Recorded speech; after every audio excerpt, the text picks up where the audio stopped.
Good evening, morning, afternoon, freaks and geeks. This is Cass, and today I actually have like a cold. So, uh, today I'm actually bringing you an interesting story about how do I word it? It's like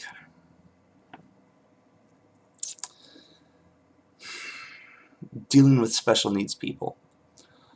Um, I'm actually unsure about the proper way of saying it.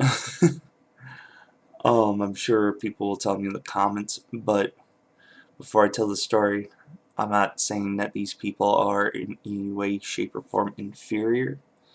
In fact, I'm kind of special needs myself. Very socially awkward.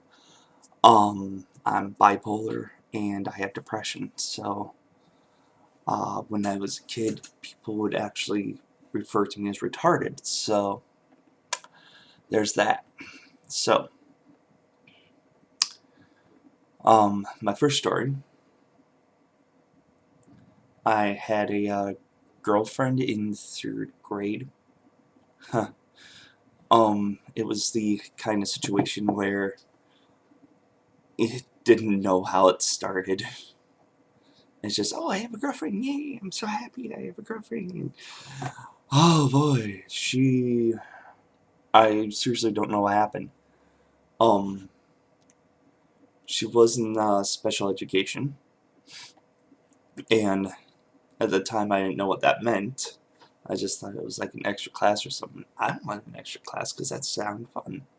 So that started my academically talented search quest. Anyway, but things started getting extremely weird with this girl. She started believing that, like, for instance, she was Storm from X-Men, and it was a legitimate belief, not like she's just playing.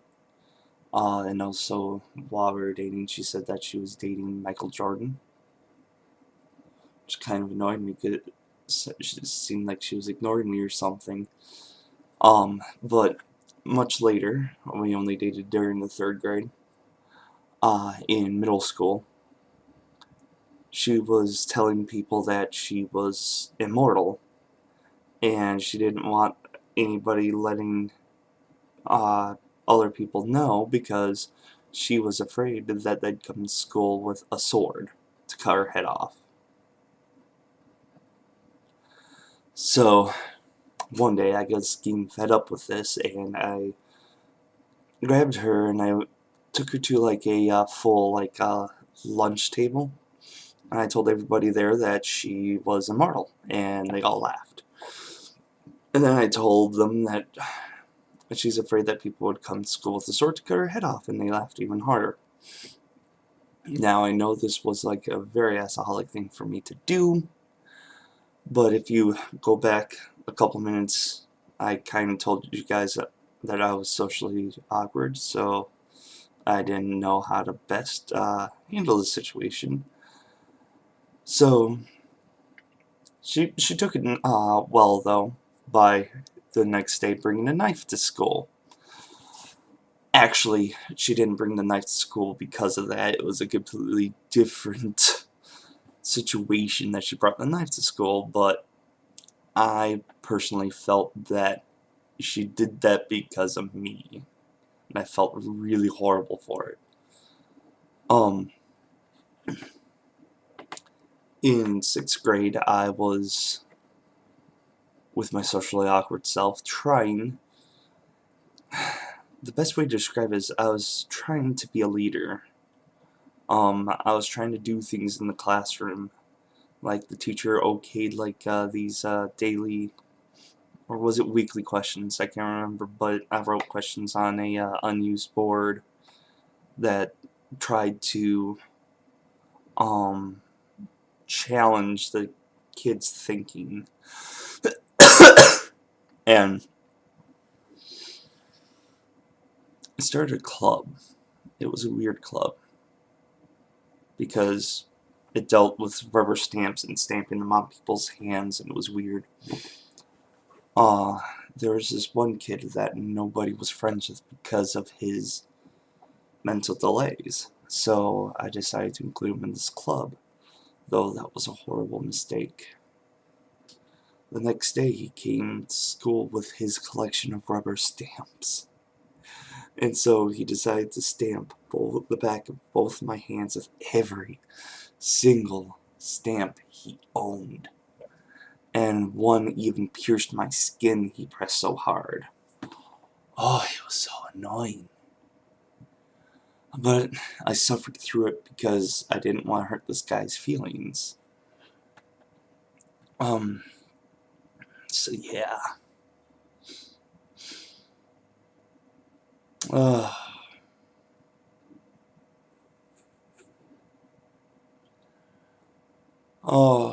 alright.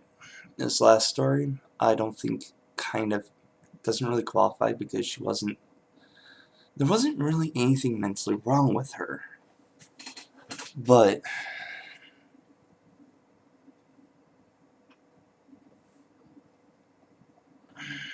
it was weird situation that I was in.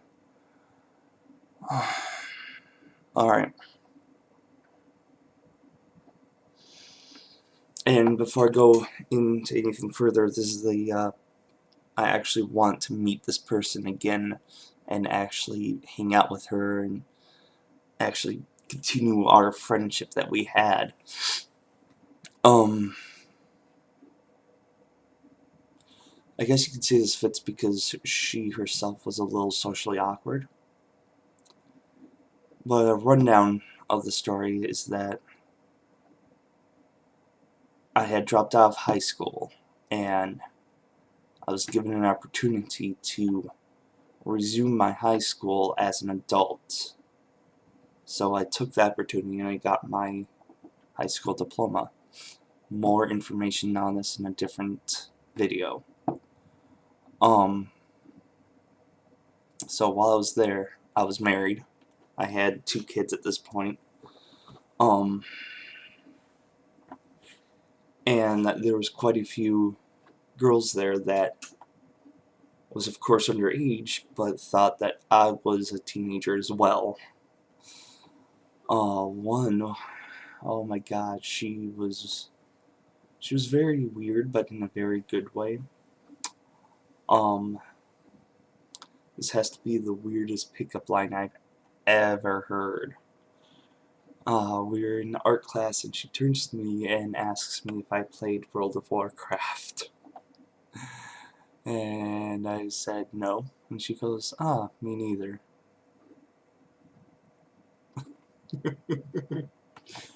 But it turns out she was truthful. She knew that I played those kind of games, but she just wanted to break the ice, so it was a pretty decent icebreaker. We talked about how crappy World of Warcraft is.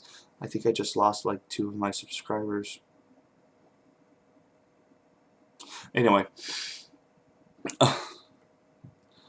So later she was like using the class mirror, like we had a little cabinet that had a mirror on it and she was using it to touch up her makeup. Then we're waiting for like the class bell to ring and she sits on top of the table almost directly in front of me.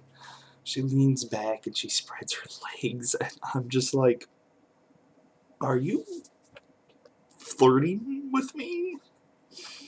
Because this is something that people don't normally do. She was attractive though. I really give her that. But when I told her that I was married, she was upset. But she still hung out with me, which was kind of cool. The best part though, my friend and I took a writing class like we usually do. And we're sitting at a table and she comes in and sits down and just starts hanging out with us, and my friend's like, who is this? I was like, oh, that's the girl I told you about. And he goes, ah. So it's cool, we're chilling, we're doing like the warm-up things, and she goes on a very long tangent about stuff. And one of the things, she looks at my friend. Shoot, I can't remember exactly what she says. But she referred to him and said that his kind of people are awesome. And she turns to me and says, nerds are sexy. And I was just like, oh, really? So you were coming on to me. I see how it is. Now, like I said, I really do want to meet up with this person again and hang out with her and just have a bunch of fun. Yay! Alright, so excuse me for my coughing. I will definitely edit that out when I get a chance. So, if you have stories about encountering weird people, then definitely give me a comment. In regards Lazy Masquerade video, if you guys want me to read your guys' stories, I don't care if they're real or false or whatnot, let me know. You can hit me up on Twitter. I have my Twitter account on my other videos. Shoot, comment in here, I don't care. Just give me a message saying I'm giving you permission to read this, and I will include that in the video. And until next time, stay white and nerdy. Now, if you don't mind me, I am going to go and get healthy. Bye.